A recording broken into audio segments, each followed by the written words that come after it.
வணக்கம் நண்பர்களே, அனைவருக்கும் இனிய நண்பர்களான வாழ்த்துக்கள்.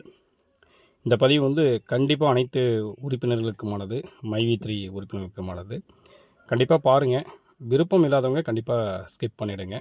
அது என்ன உங்களோட தனிப்பட்ட விருப்பம். கண்டிப்பாக அடுத்த வீடியோவில் நாம் எம்டி சாரோட பெயில் மனு அதை பற்றின வீடியோவாக தான் இருக்கும். கண்டிப்பாக நாளைக்கு பெயில் மனு அப்ளை பண்ண போகிறாங்க. ஸோ அந்த ஹாப்பி நியூஸோடு நம்ம அடுத்த வீடியோவில் சந்திப்போம். இது ஒரு விழிப்புணர்வு பதிவு. இப்போ நடந்துகிட்ருக்க சூழ்நிலை, அதோட யதார்த்தம் என்ன, நம்ம என்ன பண்ணோம் அப்படிங்கிறதோட வீடியோ தான் இந்த வீடியோ. ஸோ விருப்பப்பட்டவங்க பார்க்கலாம், இல்லை அப்படின்னா நீங்கள் ஸ்கிப் பண்ணிவிடுங்க. சரிங்களா? ஆக்சுவலாக இப்போ நேற்று ஒரு பதிவு நம்ம பார்த்தோம். என்ன பதிவு அப்படின்னா, நம்ம கம்பெனிக்கு அகைன்ஸ்டாக ஒருத்தர் தொடர்ந்து புகார் கொடுத்துக்கிட்டே இருக்கார். அவர் மேலே எந்த நடவடிக்கையுமே எடுக்கலை இது வரைக்கும். அப்படிங்கிறதுனால நாம் ஒரு முடிவு எடுக்கலாம் அப்படின்னு சொல்லிட்டு ஒரு பதிவு போட்டிருந்தாங்க.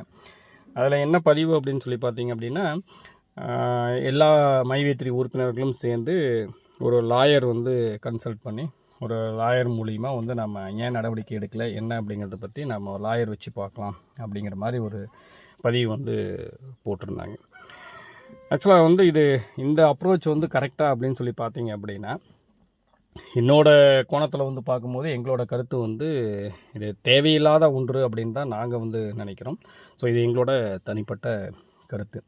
என்ன காரணம் அப்படின்னு சொல்லி பார்த்தீங்கன்னா, இப்போ அவங்க அந்த பதிவில் போட்டிருக்காங்க, ஒரு லாயர் நம்ம ஃபிக்ஸ் பண்ணலாம். எல்லாருக்கும் ஒரு மினிமம் அமௌண்ட்டு தான் நம்ம ஃபிக்ஸ் பண்ணுறோம். ஒரு தலைக்கு ஒரு 1000 ருபீஸ் போடலாம். போட்டோம் அப்படின்னா அது ஒரு குறைவான அமௌண்ட்டு தான். அப்போ நம்ம ஒரு லாயரை வச்சு நம்ம பார்க்கலாம் அப்படின்னு சொல்லிட்டு ஒரு பதிவு போடுறாங்க. நீங்கள் கண்டிப்பாக இண்டிவிஜுவலாக பார்க்கும்போது ஒரு மெம்பருக்கு 1000 ரூபா அப்படிங்கிறது பார்த்தீங்க அப்படின்னா அது குறைவான அமௌண்ட்டு தான். இப்போது நம்ம கம்பெனியில் 69 லட்சம் பேர் இருக்காங்க. கண்டிப்பாக இது மிகப்பெரிய மாபெரும் சக்தி. நான் ஏற்கனவே ஒரு பதிவில் கூட சொல்லியிருக்கிறேன். ஸோ இதை நம்ம நல்ல விதத்தில் இந்த சக்தியை யூஸ் பண்ணணும் அப்படிங்கிறது தான். அப்போது 69 லட்சம் பேர் மெம்பராக இருக்காங்க. அதில் பார்த்திங்கன்னா 9 லட்சம் பேர் ப்ராடக்ட் பர்ச்சேஸ் பண்ணியிருக்காங்க. ஸோ ப்ராடக்ட் பர்ச்சேஸ் பண்ணியிருக்காங்க. அதன் மூலிமா அவங்களுக்கு ஏர்னிங்ஸ் வருது. இதுதான் கம்பெனியோட நிலவரம். ஸோ அந்த 9 லட்சம் பேரில் மேக்ஸிமம் ஒரு க்ரௌன் மெம்பர்ஸ் எவ்வளோ பேர் இருப்பாங்க, அதாவது 1,21,000 20,000 சம்திங் அந்த அமௌண்ட் இன்வெஸ்ட் பண்ணவங்க, தட் மீன்ஸ் பர்ச்சேஸ் பண்ணவங்க எவ்வளோ பேர் இருப்பாங்க அப்படின்னு சொல்லி பார்த்துக்கிட்டேன் அப்படின்னா அப்ராக்சிமேட்டாக ஒரு 2 lakhs வரும் அப்படின்னு சொல்கிறாங்க. பட் அது இஓடபிள்யூவில் எக்ஸாக்டாக அவங்க ஏற்கனவே எவ்வளோ வசூல் பண்ணியிருக்காங்கிற இதை வெளியிட்டிருக்காங்க. அதே மாதிரி செலவு கணக்கு இன்னும் நமக்கு வெளியே வரல. ஸோ செலவு எவ்வளோ, என்னென்ன மெம்பர்ஸ் இதில் இணைஞ்சிருக்காங்க, எந்தெந்த வகையில் இணைஞ்சிருக்காங்க அப்படின்னு சொல்லிட்டு இஓடபிள்யூலேருந்து நமக்கு கொடுத்தா தான் அந்த கணக்கு நமக்கு தெரியும். ஸோ அதை எக்ஸாக்டாக நம்மளால் சொல்ல முடியாது. அப்போது ஒரு 2 லட்சம் பேர் அப்படின்னு சொல்லி நம்ம கணக்கு வச்சுக்கிட்டோம் அப்படின்னா, தலைக்கு 2 லட்சம் பேருக்கு தலைக்கு 1000 ரூபா அப்படின்னு சொல்லி நீங்கள் போட்டிங்க அப்படின்னா நீங்கள் எவ்வளோ வருதுன்னு பாருங்கள். நீங்கள் போட்டிங்க அப்படின்னா 2 லட்சம் பேருக்கு 1000 ரூபா போட்டிங்கன்னா 20 கோடி வருது இல்லைங்களா? கரெக்டாக கணக்கு போட்டு பார்த்துங்க. சரி, இதில் இந்த 2 லட்சம் பேருமே தலைக்கு 1000 ரூபா கொடுக்குறாங்களா, அதை கேஸுக்கு போகலாம் அப்படின்னு சொல்லிட்டு ஒரு லாயர் வச்சு பார்க்கலாம் அப்படின்னு நினைக்கிறாங்களா அப்படின்னா கண்டிப்பாக இருக்காது. ஏன்னா நிறைய பேர் இதில் ஏற்கனவே அமௌண்ட் போட்டு எடுக்க முடியாமல் இருக்காங்க. ஸோ திரும்பவும் ஒரு செலவு பண்ணோமா அப்படின்னு யோசிக்கிறவங்க இருப்பாங்க, இது தேவையில்லாதது அப்படின்னு சொல்லி யோசிக்கிறவங்க இருப்பாங்க. ஸோ அப்படி இருக்கும்போது ஒரு 50% போடுறாங்கன்னு வச்சிங்களேன். 50% போட்டோம் அப்படின்னா அதுவே 10 கோடி ரூபாய்.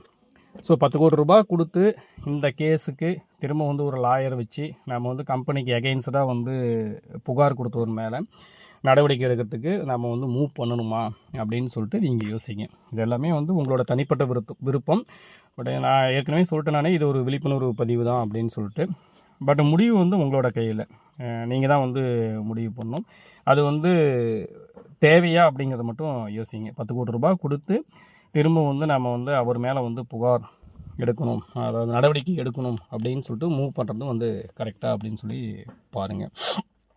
ஸோ எங்களோட தனிப்பட்ட கருத்து என்ன அப்படின்னு சொல்லி பார்த்தீங்க அப்படின்னா, ஏற்கனவே நீங்கள் அமௌண்ட் போட்டு கால சூழ்நிலைகள் நிறைய பிரச்சனைகள் இருக்குது. இன்னும் 4-5 மாதமாக அமௌண்ட் உங்களுக்கு கிடைக்கல.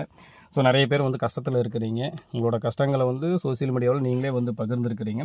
ஸோ அந்த மாதிரி சூழ்நிலையில் திரும்ப ஒரு 1000 ருபீஸ் கொடுத்து இதை பண்ணுமா அப்படிங்கிறத நீங்களே யோசித்து முடிவு பண்ணுங்கள். பட் எங்களோட கருத்து என்ன அப்படின்னா, இது தேவையில்லை. இன்னொரு விஷயம் இது தேவையில்லைன்னு சொல்கிறதுக்கு இன்னொரு காரணமும் இருக்குது. கம்பெனி லாயர்ஸ் வந்து இருக்காங்க. கண்டிப்பாக கம்பெனியும் வந்து கம்பெனி மேலே புகார் கொடுத்தவங்க மேலே நடவடிக்கை எடுக்கிறதுக்கு அவங்களும் வந்து ட்ரை பண்ணிட்டு தான் இருப்பாங்க. தேவையில்லாமல் ஒரு கம்பெனி மேலே வந்து இந்த மாதிரி தவறான புகார் கொடுத்துருக்காங்க, நாங்கள் வந்து கரெக்டாக இருக்கிறோம் அப்படின்னு சொல்லிட்டு அவங்க மேலே நடவடிக்கை எடுக்கணும் அப்படின்னு கம்பெனி லாயர்ஸும் அதை தான் வந்து பண்ணிகிட்ருப்பாங்க. ஸோ அப்படி பண்ணிகிட்டு இருக்கும்போது நாம் திரும்ப வந்து தனியாக வந்து இது இப்படி பண்ணுமா அப்படின்னு சொல்லி கேட்டிங்க அப்படின்னா தேவையில்லை அப்படின்னு தான் நாங்கள் சொல்கிறோம். பட்டு முடிவு வந்து உங்களோட கையில். நீங்கள் வந்து உங்களோட தனிப்பட்ட கருத்து, தனிப்பட்ட முடிவு, பர்சனலாக நீங்களே வந்து யோசித்து எது சரி எது தப்பு அப்படின்னு சொல்லி யோசித்து நீங்களே வந்து முடிவு பண்ணுங்கள்.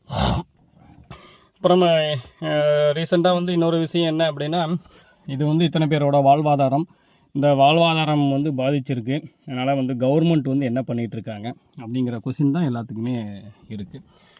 இப்போ இன்றைக்கி வந்து கவர்மெண்ட்டுக்கிட்ட இந்த கேஸ் போயிருக்கு, இஓடபிள்யூ விசாரணை வந்து பண்ணிகிட்டு இருக்காங்க. எல்லாருமே வந்து ஆக்சுவலாக வந்து அந்த பெண்மணிகள் வந்து புகார் கொடுத்தாங்க, கம்பெனிலேருந்து அமௌண்ட் வந்து சொன்னபடி வந்து கொடுக்கல அப்படிங்கிற புகாரை மட்டும்தான் வந்து பேசிகிட்டு இருக்காங்க. மேலும் அந்த கூட்டம் கூட்டினதை பற்றின ஒரு வழக்கு, அந்த கமிஷனர் ஆஃபீஸ்க்கு வந்து எல்லாத்தையும் சேர்த்து கூட்டிகிட்டு போன வழக்கு, இந்த மாதிரி வழக்குகள் பற்றி தான் வந்து பேசிகிட்டு இருக்காங்க. அந்த வழக்குகள் வந்து ஒன்றும் மேட்டரே கிடையாது, ஈஸியாக வந்து உடைச்சிடலாம் அப்படின்னு சொல்கிறாங்க. கண்டிப்பாக வந்து அந்த வழக்குகள் வந்து பெரிய வழக்குகள் கிடையாது. இப்போ அந்த பெண்மணிகளை கொடுத்த புகாரில் நான் முன்னாடியே பதிவில் சொல்லியிருக்கேன், நான் பெண்மணிகள் கொடுத்த புகார் வந்து ஒரு மேட்டரே கிடையாது. அந்த புகாரில் வந்து பணம் கொடுக்கல அப்படின்னு சொல்லி கம்பெனி வந்து சொன்னபடி பணம் கொடுக்கல அப்படின்னு சொல்லியிருக்காங்க.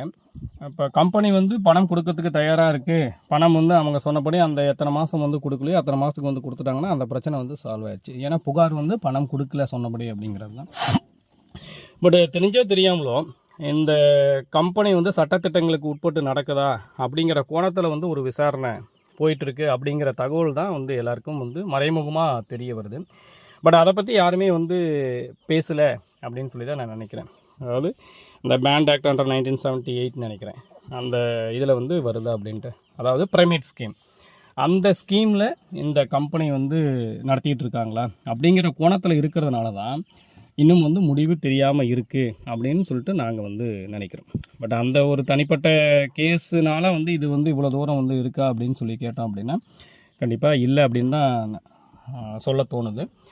ஒரு அரசாங்கம் வந்து என்ன பண்ணோம் அப்படின்னா, மக்களோட வாழ்வாதாரம் வந்து இதில் வந்து பாதிச்சிருக்கு அப்படிங்கிற கோணத்தில் மட்டும் எடுக்காமல், இப்போ மக்களோட வாழ்வாதாரத்தை மீறி ஒரு அரசாங்க சட்டத்திட்டங்களுக்கு உட்பட்டு கம்பெனி நடக்குதா அப்படிங்கிறது வந்து கண்டிப்பாக வந்து பார்ப்பாங்க. ஸோ அந்த நோக்கத்தில் தான் இந்த விசாரணை வந்து போயிட்டுருக்குது அப்படின்னு சொல்லி நாங்கள் நினைக்கிறோம். பட் இது எல்லாமே வந்து இஓடபிள்யூவில் வந்து விசாரணை முடிஞ்சு அவங்க வந்து ரிப்போர்ட் கொடுத்தாங்கன்னா மட்டும்தான் நமக்கு வந்து தெரியும். அதுக்கு முன்னாடி வந்து நம்ம ஒரு விழிப்புணர்வை தான் வந்து ஏற்படுத்துகிறோம். பட்டு அவங்களோட எக்ஸாக்ட் ரிப்போர்ட் வந்து நமக்கு வந்துச்சுன்னா தான் அதை பற்றின முழு விவரமும் நமக்கு தெரிய வரும். ஏன்னா அந்த ஏற்கனவே வந்து செகண்ட் டைம் வந்து பெயில் வந்து கேன்சல் ஆச்சு இல்லையா, அந்த டைம்லேயே வந்து பார்த்திங்கன்னா அந்த 5th பேஜ்னு நினைக்கிறேன், 7 பேஜ் வந்து கொண்ட ஒரு கண்டென்ட் வந்து ரிப்போர்ட் வந்து வெளியில் வந்துச்சு. அதுலேயும் வந்து அந்த 5th பேஜில் வந்து அந்த அண்டர் 1978 ஆக்ட் வந்து மென்ஷன் பண்ணியிருந்திருப்பாங்க. பட் அதை பற்றி யாருமே இது இப்போதைக்கு வந்து டிஸ்கஸ் பண்ணலன்னு நினைக்கிறேன். இப்போ கம்பெனிக்கு வந்து சப்போர்ட்டாக பேசுகிறவங்களுமே ஸோ அந்த விஷயத்தை வந்து மக்களுக்கு வந்து விளக்கம் கொடுத்தாங்களா அப்படின்னு எனக்கு தெரியல. ஒருவேளை வந்து நான் வந்து விளக்கம் கொடுத்துருந்து நான் அந்த பதிவை வந்து பார்க்காம கூட இருந்திருக்கலாம், அது வந்து உங்களுக்கு தெரியும். இப்போ இல்லை அப்படின்னா நீங்களும் வந்து அந்த கேள்விகளை வந்து உங்கள் சைட்லேருந்து கேள்வியை வந்து முன்வைக்கலாம். ஸோ இதை வந்து மென்ஷன் பண்ணியிருக்காங்களே, இது என்ன சார், இதுக்கும் நம்ம கம்பெனிக்கும் என்ன சம்பந்தம் அப்படின்னு சொல்லிட்டு. இப்போ நான் ஏற்கனவே ஒரு பதிவில் கூட வந்து சொல்லியிருப்பேன், அந்த கூகுள் பேவோட வந்து கம்பேர் பண்ணும்போது கூகுள் பேவுக்கும் இதுக்கும் உள்ள வித்தியாசம் என்ன அப்படின்ட்டு. இப்போ கூகுள் பேயில் வந்து அந்த செயின் லிங்க் கிடையாது, பட் இதில் வந்து செயின் லிங்க் வருது அப்படின்னு நான் நினைக்கிறேன். ஸோ அது வந்து உங்களுக்கு வந்து கண்டிப்பாக வந்து தெரியும். ஸோ செயின் லிங்க் வந்து வருது அப்படின்னா அது வந்து பிரைமேட் ஸ்கீமில் வரும். இப்போ செயின் லிங்க் இல்லை அப்படின்னா அது வந்து ரெஃபரல் மார்க்கெட்டிங் அப்படிங்கிற இதில் வரும் அப்படின்னு சொல்லிட்டு என்னோடய கருத்து. ஸோ இதை வந்து நீங்கள் கேள்விகள் வந்து அவங்கக்கிட்ட முன் வைக்கலாம். எப்போதுமே வந்து நான் நிறைய பதிவில் வந்து சொல்லியிருக்கிறேன், நான் கேள்விகள் வந்து நிறைய கேட்கும்போது யாராவது ஒருத்தர் வந்து அதுக்கான விளக்கங்களை வந்து பதிலாக வந்து சொல்லும்போது கண்டிப்பாக வந்து உங்களுக்கு தெளிவு பிறக்கும். இதுதான் வந்து யதார்த்தம். ஸோ நம்ம வந்து யதார்த்தத்தை வந்து புரிஞ்சுக்கணும். இங்கே இருக்கிற வந்து யாரும் வந்து அந்த யதார்த்தத்தை வந்து புரிஞ்சிக்கிறதில்ல.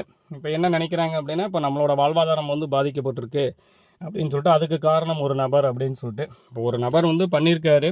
அது வந்து திரும்ப திரும்ப வந்து டார்கெட் பண்ண வேண்டிய அவசியம் இல்லை. அதுவும் நான் வந்து தெளிவாக அந்த பதிவில் போட்டிருக்கேன். இப்போ நேற்று கூட வந்து பார்த்திங்க அப்படின்னா அந்த கொலை மிரட்டல் விட்டது, அதை வந்து தாக்குதல் நடத்துறதுக்கு வந்தாங்க அப்படின்னு சொல்லிட்டு அதை வந்து நாம் வந்து டைரெக்டாக வந்து நம்ம கம்பெனி மேலே இவங்க தான் வந்து தாக்குதல் நடத்துனாங்க அப்படின்னு சொல்லிட்டு நாம் வந்து சொல்ல முடியாது.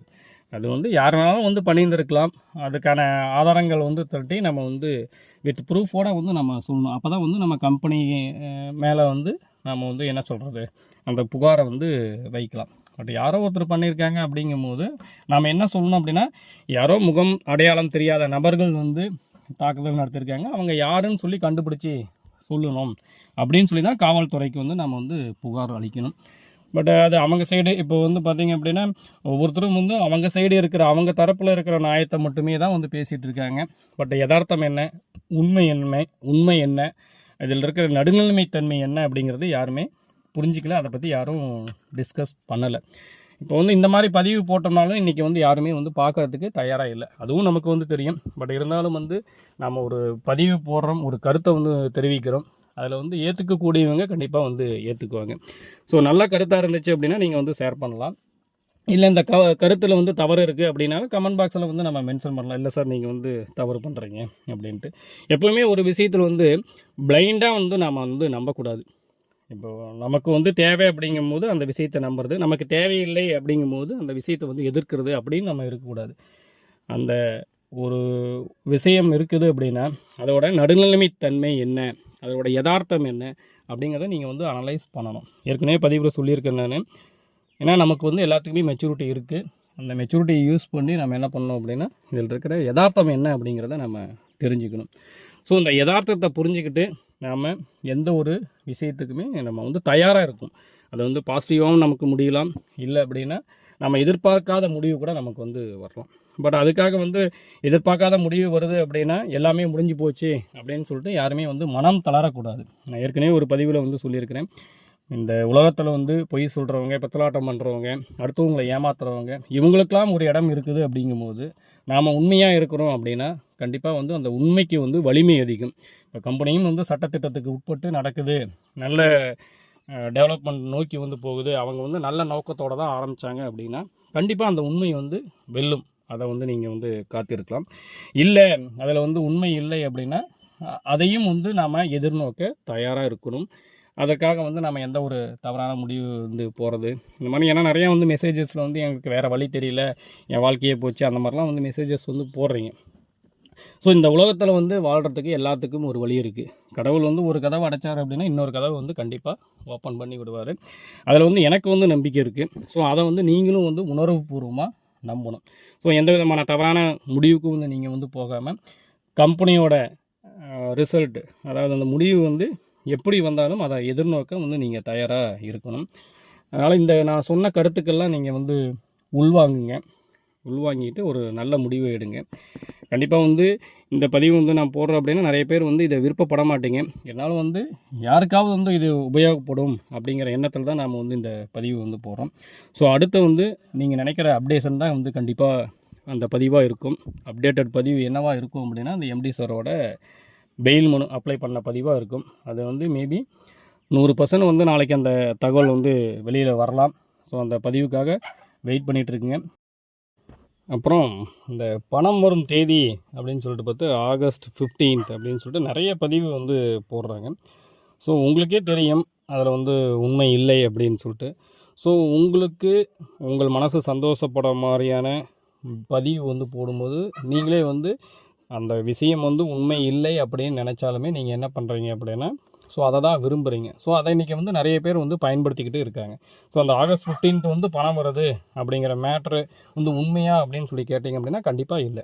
August 15க்குள்ளார எம்டி சார் வந்து வெளியில் வருவார்.